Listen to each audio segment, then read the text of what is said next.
Shalom jemaat Tuhan. Puji nama Tuhan pada kesempatan ibadah hari Minggu kelima Prapaskah.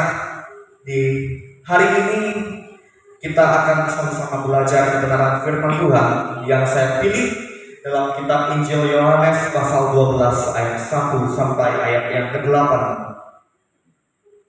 Saya ingin mengajak jemaat semua kita bacakan firman Tuhan ini dengan sukacita, dengan semangat, dengan suara yang nyaring untuk Tuhan, dengan tidak terburu-buru dalam kitab Injil Yohanes pasal 12 ayat 1 sampai ayat yang ke-8.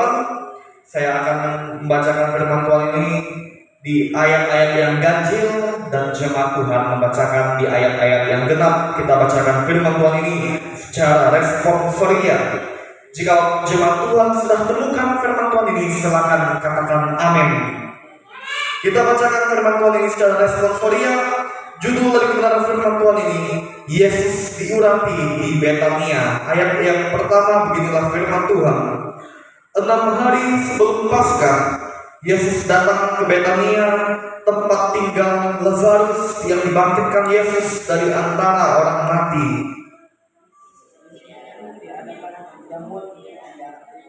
Marta melayani, sedang salah seorang yang turut makan dengan Yesus adalah Lazarus. Maka Maria mengambil setengah kapi minyak narwastu murni yang mahal harganya, lalu meminyaki kaki Yesus dan menyikanya dengan rambutnya, dan mau minyak semerbak di seluruh rumah itu.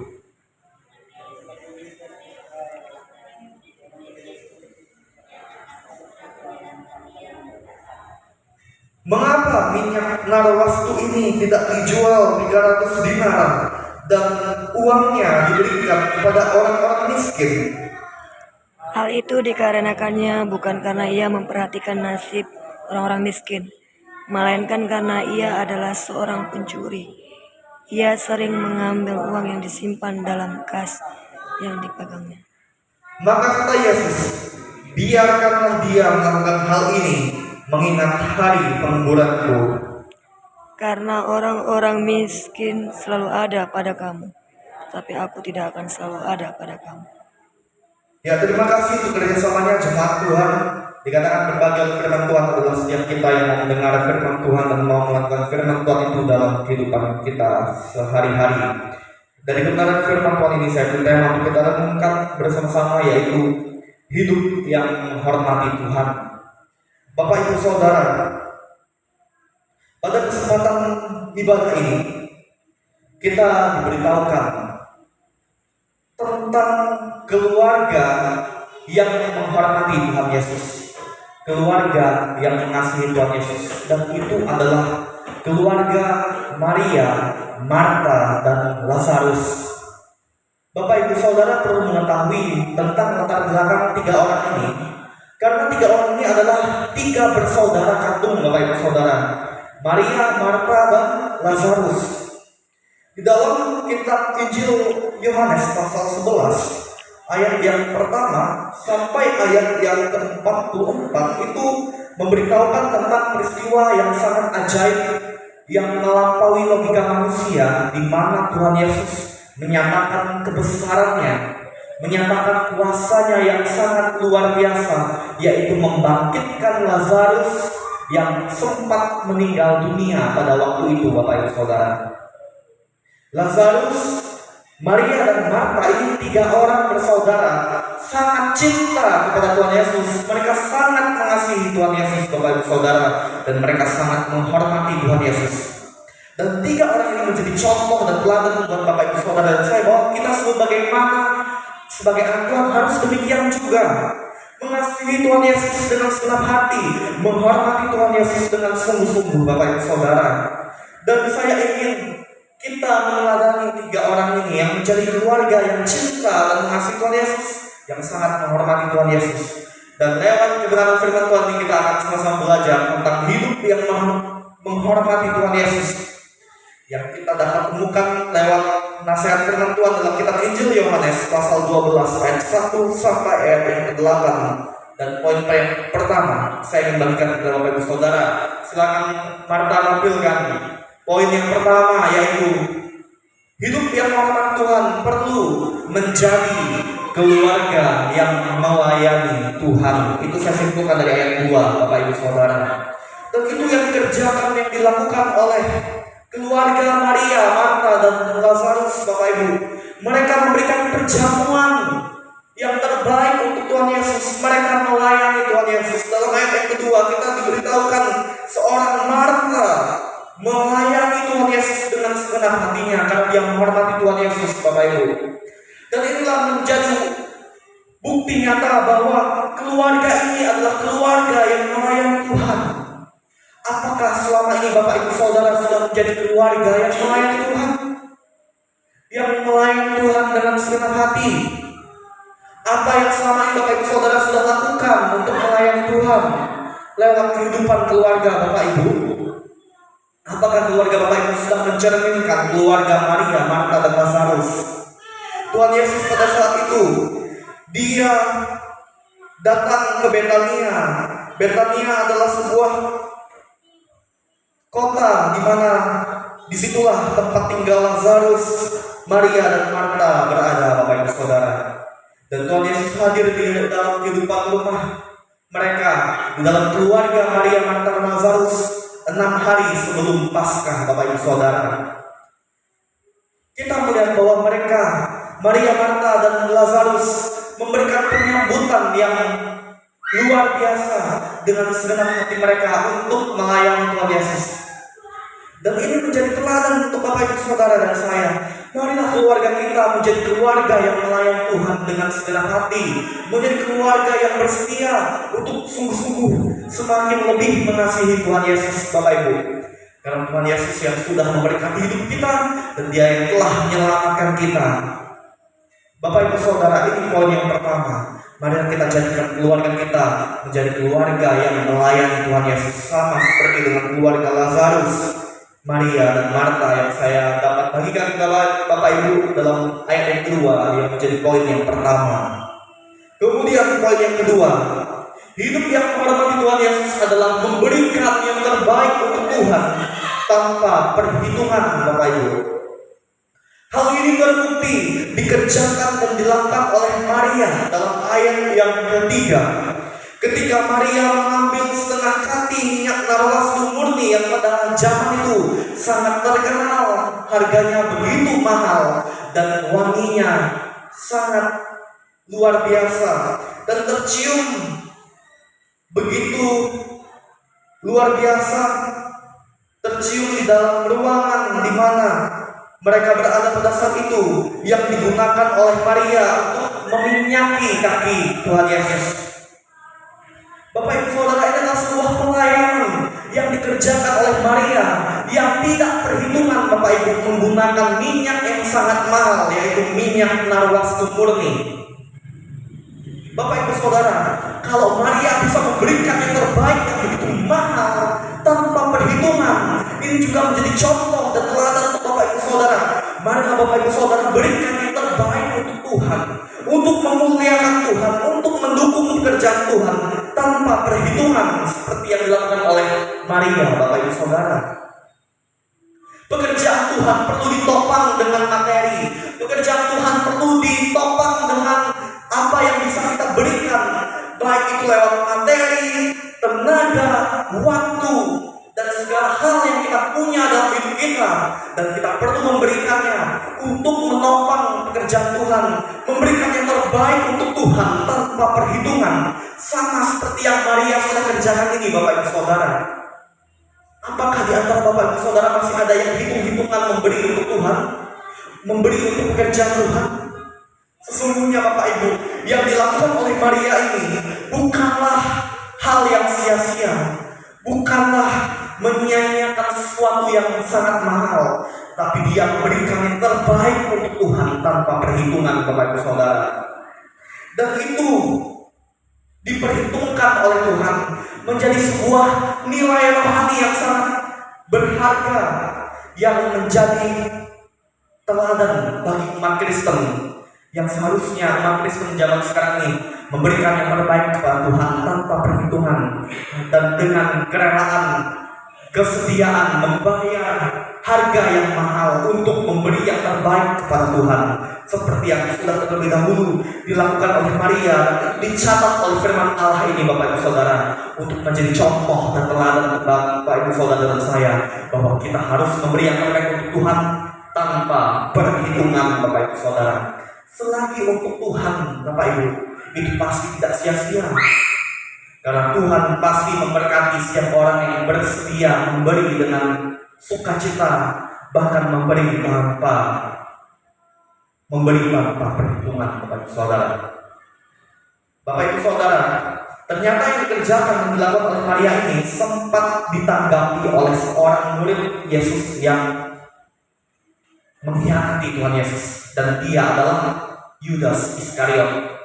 Kalau Bapak Ibu mau telusuri tentang Yudas Iskariot dalam pelayanan Tuhan Yesus, dalam pelayanan 12 murid Tuhan Yesus bersama-sama dengan Tuhan Yesus, Yudas Iskariot dipercayakan sebagai bendahara kas pelayanan Bapak Ibu.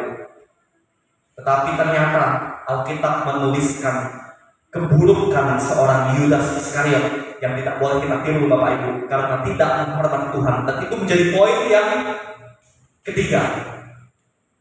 Tindakan Yudas Iskariot yang jahat yang ditulis dalam Alkitab adalah dia mencuri kas pelayanan.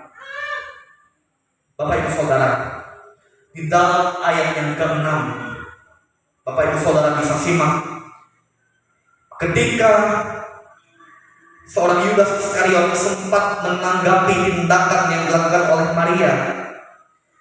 Dia sempat berkata, "Mengapa minyak narwastu ini tidak dijual 300 dinar dan uangnya diberikan kepada orang-orang miskin?" Ayat yang ke-6, hal itu dikatakan oleh Yudas Iskariot bukan karena ia memperhatikan nasib orang-orang miskin, Bapak Ibu Saudara, melainkan karena ia adalah seorang pencuri. Ia sering mengambil uang yang disimpan dalam kas yang dipegangnya. Inilah kejahatan Yudas Iskariot yang dituliskan oleh firman Tuhan sebelum Yudas Iskariot menjual Tuhan Yesus. Dia mencuri, Bapak Ibu, mencuri uang kas pelayanan. Dia pikir perbuatannya ini tidak akan diketahui karena dia lakukan secara tersembunyi. Tetapi tidak ada yang tersembunyi di hadapan Tuhan. Bahkan dituliskan oleh firman Allah supaya menjadi pembelajaran untuk Bapak Ibu Saudara, supaya kita jangan meniru sikap Yudas Iskariot ini. Sekalipun Yudas Iskariot selalu bersama-sama dengan Tuhan Yesus, melayani Tuhan Yesus, tapi dia punya karakter yang buruk, karakter yang jahat yang dituliskan oleh firman Tuhan, yaitu mencuri, Bapak Ibu Saudara. Ini adalah sikap perbuatan yang tidak menghormati Tuhan, yang jahat di hadapan Tuhan. Dan kita sebagai anak Tuhan, marilah kita menghormati Tuhan dengan sikap yang tidak mencuri, karena mencuri itu adalah perbuatan dosa yang jahat di mata Tuhan, Bapak Ibu, yang tidak patut untuk ditiru. Bapak Ibu Saudara, banyak hal kan yang bisa kita lakukan yang halal, yang bisa mendatangkan rezeki buat kita. Dan itu bukan mencuri ya Bapak Ibu Saudara. Saya bersyukur jemaat GKS Tuku masih diberkati oleh Tuhan lewat kebun sawit yang masih Tuhan berkati, sehingga Bapak Ibu bisa mendapatkan rezeki lewat kebun sawit. Ada yang panen melimpahkan kebun sawitnya, itu bukti Tuhan memberkati. Dan itu adalah pekerjaan yang halal kan Bapak Ibu Saudara. Makanya Bapak Ibu Saudara, selalu doakan pekerjaan Bapak Ibu Saudara lewat usaha kebun sawit itu, supaya Tuhan terus memberkati, memberikan berkat yang menjadi rezeki yang selalu memenuhi Bapak, yang selalu memenuhi kebutuhan itu Bapak Ibu Saudara. Bapak Ibu Saudara juga ada yang diberkati menjadi ASN, ada juga yang diberkati dengan pekerjaan yang lainnya yang halal. Ya, itu adalah sebuah pekerjaan yang mulia, asalkan tidak mencuri Bapak Ibu Saudara. Karena mencuri adalah perbuatan yang salah, yang adalah jahat dan dosa di hadapan Tuhan, yang harus kita jauhi, yang harus kita hindari Bapak Ibu. Perbuatan mencuri adalah perbuatan yang tidak menghormati Tuhan Bapak Ibu Saudara, yang harus kita hindari. Bapak Ibu Saudara, orang-orang yang melakukan korupsi itu dikatakan juga mencuri loh Bapak Ibu. Perbuatan korupsi adalah perbuatan yang salah di hadapan Tuhan, yang tidak halal Bapak Ibu Saudara. Dan itu juga tidak patut untuk ditiru, tidak patut untuk kita contoh Bapak Ibu Saudara, yang harus kita hindari juga.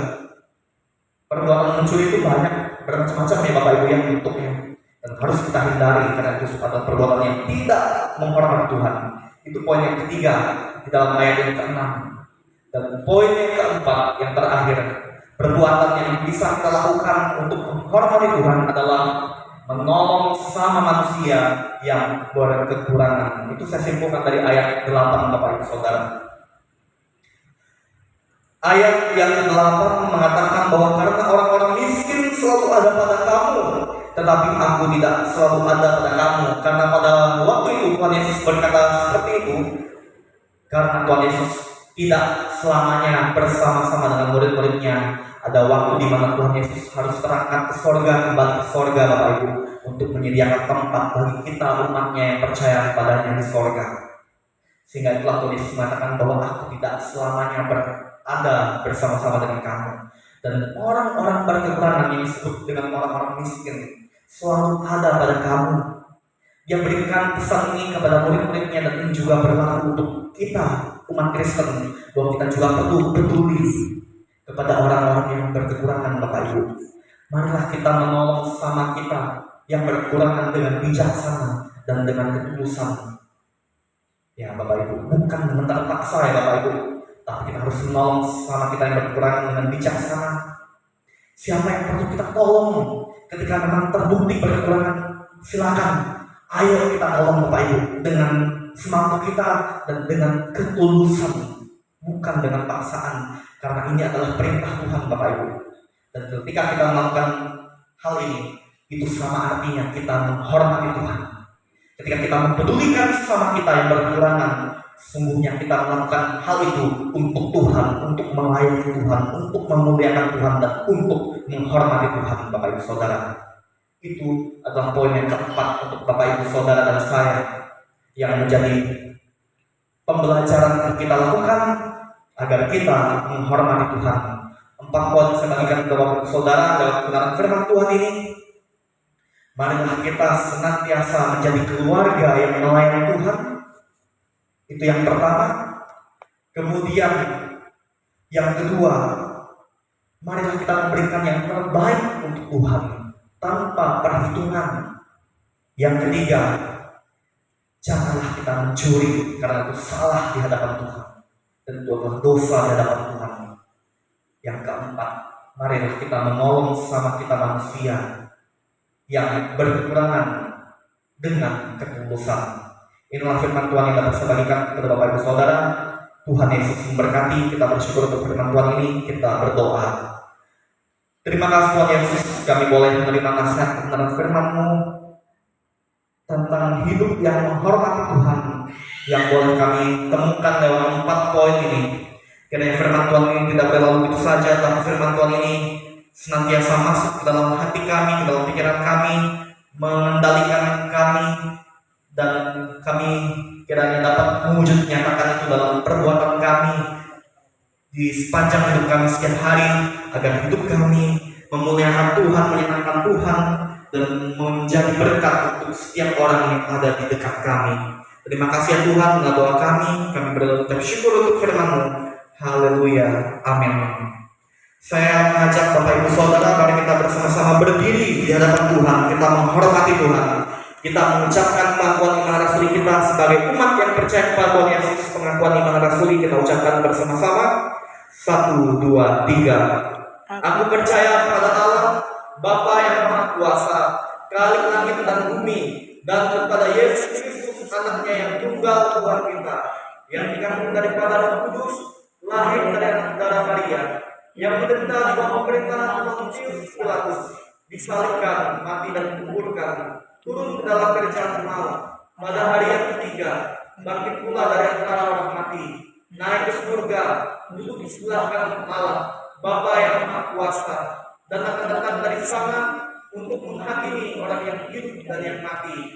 Aku percaya kepada Roh Kudus, gereja yang kudus dan am, persekutuan orang kudus, pengampunan dosa, kebangkitan dari dan hidup yang kekal. Jemaat dipersilakan untuk kembali